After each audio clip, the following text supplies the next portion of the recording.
In the early days of horse racing, women were shut out of most roles, especially in the saddle. American horsewomen who dreamed of becoming jockeys faced decades of prejudice, harassment, and setbacks until the late 1960s.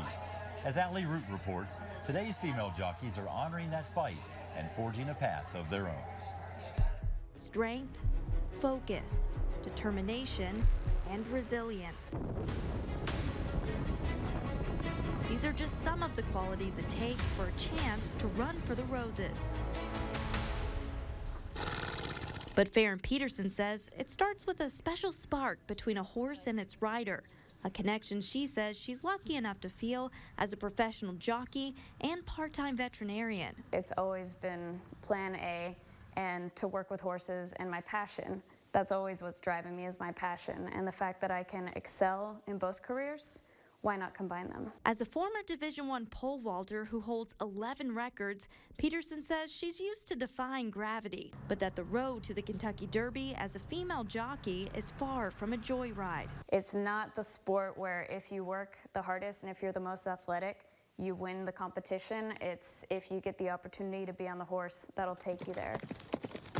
In this sport built for speed, Jessica Whitehead says women often find themselves racing uphill. Although women have been breeding and owning racehorses since the 1930s, Whitehead says it was the 1960s before women earned the right to ride. Kathy Kuzner literally had to sue the Maryland Racing Commission in order to get her license, and she had to use the Civil Rights Act of 1964 in order to have that defense and to set that precedent that she should be able legally to be able to do this.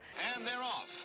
In the beginning, she explained that female jockeys faced all kinds of barriers of intimidation, such as boycotts, things being thrown at them, and windows being smashed in their dressing rooms.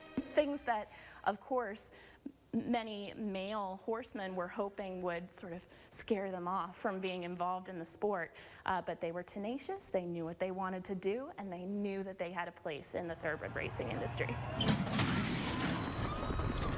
Only 6 women have competed in the Kentucky Derby. Diane Crump was the first in 1970, and Peterson hopes to be the 7th. She says the real weight women carry isn't in the saddle, it's in the expectations, saying far too many leaders in the industry believe women cave under pressure.